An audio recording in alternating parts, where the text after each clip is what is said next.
who are you? What's the company? And give me some background of yourself.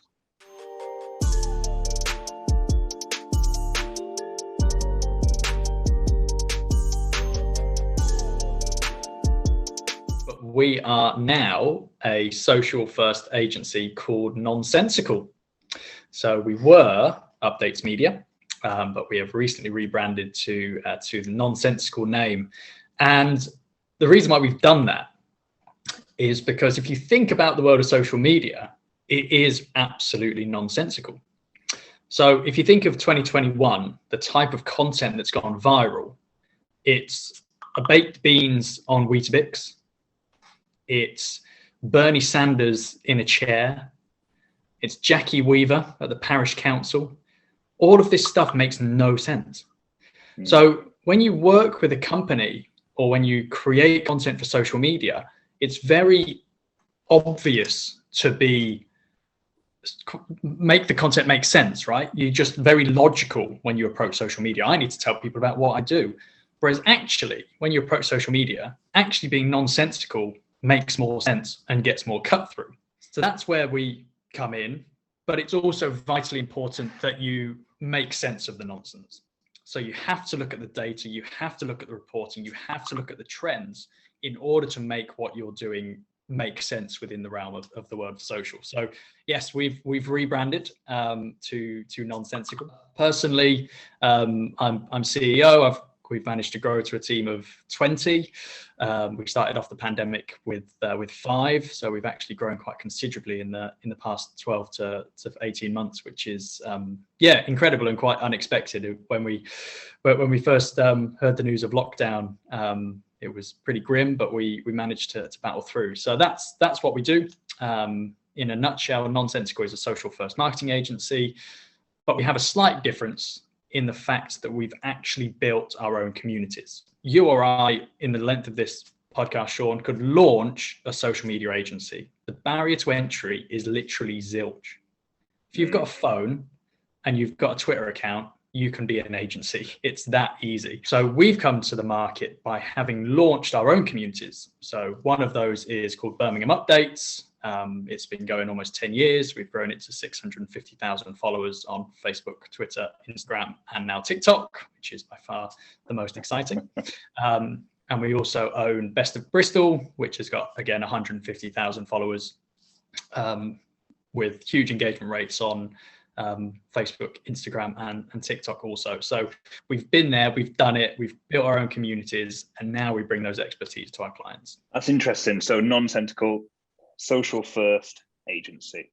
So I want to just go back slightly a little bit as well, because this agency is somewhat new, I guess. You're relatively a young company. So where were you pre-agency? Where did you come from? How did you get started? And then what made you make that disastrous choice of saying, I want to start my own business? So my story is slightly interesting, actually. So I had a bizarre childhood where I was fortunate that my grandad had a yacht. We used to live in, my parents still do live in Nuneaton, relatively standard childhood as it were, went to school, etc., etc. And then randomly on a weekend, we just go down to Lymington and sit on a yacht for the weekend. And it was just really weird. So when you were down there, you'd see people driving around in Ferraris and going to their Sunseekers and stuff. And you'd be like, as an 8-year-old, so what do these people do? And without doubt, they all worked in finance. So I was like, sound, I'll just do that. So traditional route, I did economics at uni up in Newcastle, got a job at UBS, then got a job at Fidelity, and I was like, sound, I made it. Happy days. And very quickly, I realized that it just wasn't really for me. I remember there was at Fidelity, they finally went to dress down on a Friday. I was like, oh, sweet, okay. So I came in polo and jeans, and everyone else in the office was there. They'd just taken their tie off. And I was like, not quite sure this is for me. So at the time, my brother came to me with an idea. He'd just completed an Ironman over in Italy, and he was cycling on his 120-mile bike or whatever it is. He just recalled, probably in a sweaty blur, that there was one lady on the bike route that just had her camera out. And he had no idea who she was, but she took a photo And you know when you just know that's going to be a belter, because it's totally unexpected. You're not posing for it. You're literally in the moment, grinding up a hill, and it would have just captured that moment so wonderfully. But you had no idea who this person was. So then the official photographer gets in touch and says, oh, we've got your official Iron Man photos and it's going to cost you 300 quid. And he's like, sure. There's a woman there who's got a photo of me. Can I just get that? So we launched an app called BibShop, which was crowdsourced event photography, where spectators can take and upload photos. Participants can then go on and purchase the photos from the spectators. So yeah, he phoned me up. At the time, I was indifferent whether my future was in finance or not, and we thought let's give it a go. So I quit my job, moved back home to sunny Nuneaton with my mum and stepdad, and set to work on building BibShop. So that was my first venture into startup world. It failed ultimately, which is fine. I learned a lot. We got it live at a number of events, but we didn't raise enough capital to take it to the next round, and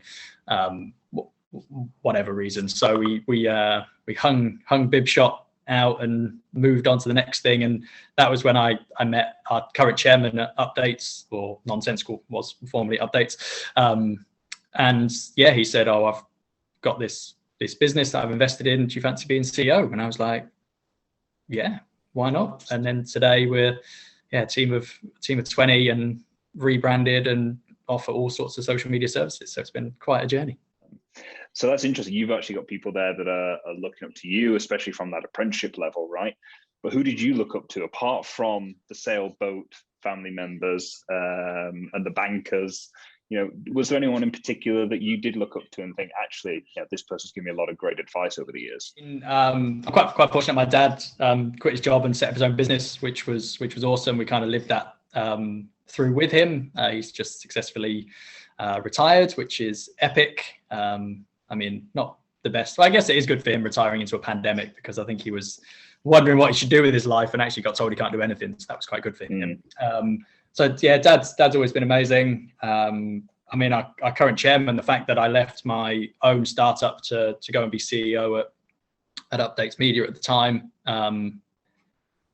was purely because I really valued his opinion. I've seen him speak at a number of events. He's incredibly motivational. He takes time to really get to know you, and the way he thinks, like you leave a board meeting and honestly, you're absolutely baffled. Like he just thinks at a different level to anyone I've ever been in a room with. Can we name this chairman, or is he just the chairman? Just the chairman. He just doesn't want to be known. He just doesn't care. He's just like a legend in his own right. So he's hugely inspirational. He's a great mentor, and yeah, probably one of the main reasons why I quit or left my startup to join Updates. So he's been great. I do like the people out there, like Elon Musk. I know he's very much a decisive character, but just get stuff done. Just get stuff done. I mean, he's a little bit wacky now because he's effectively a marketing company, so they've really worked on his personal brand. But when he was launching X2 and PayPal and those businesses, you didn't really hear about him because he was just there cracking on.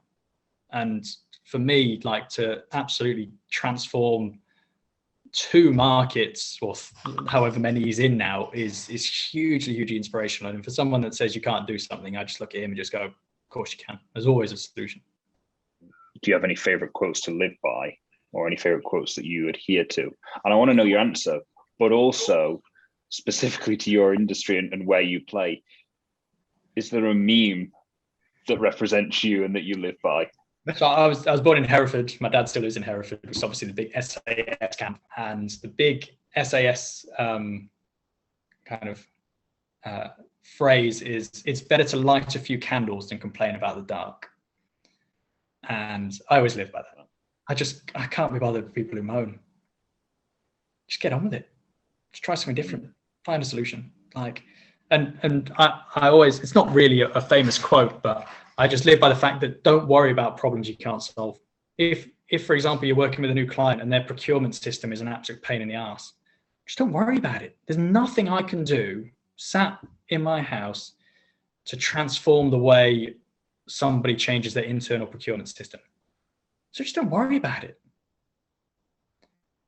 What happens if they reply with this email? I don't know. Let's wait until see what they reply and then worry about it. Like, you can spend all of your time worrying about things that never come to fruition. And I just can't be bothered. I just haven't got time for it. Let's see what they come back. Here's the current solution based on all the information we have. If they come back with something different, we'll just come up with another solution. Don't worry about it now. Just that's I live by that all the time. I always say it to my team. And then another one that I say, just like in terms of getting stuff done, it's just eat the frog. I love that expression. Just do your worst job first. Get it out of the way. You'll achieve something. And yeah, so those three are probably the ones that I absolutely live by day to day. And then a meme. Good question. So we actually pitched for some business the other day, and we had to go into a follow-up meeting, and they said, what happens if the scope was to change? And I was just like, well, that's just life on social, isn't it? Like, you could have an absolutely incredible campaign about to launch, and then all of a sudden, from nowhere, Oprah Winfrey's trending. And you're like, well, there's no point posting anything now because it's just going to get lost. Like, it's not relevant. So my colleague Sam put in a meme of, it's from a film where a train is coming and it just hits a bus. And then it says on the top where the bus is just traveling along, it's like, my content plan for the week. And then the train smashes it and just goes, when something trends that you've got no idea is about to come. And that just sums up the world of social. It's all about being reactive. It's all about being responsive. It's all about jumping on relevant trends when they're right for your business. And that's how we live day to day. So the meme factory is a great example of that, where we're like, right, you've obviously got all this content planned for our clients, but actually what's going to work today?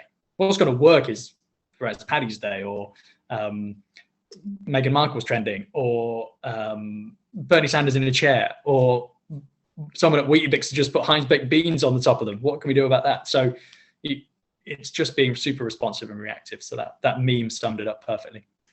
I'm amazed you haven't put the meme factory on Twitch or something like that for other people to watch and engage with. That sounds like a perfect way to waste 3 hours of an afternoon. The meme factory is a highlight of my week, absolutely.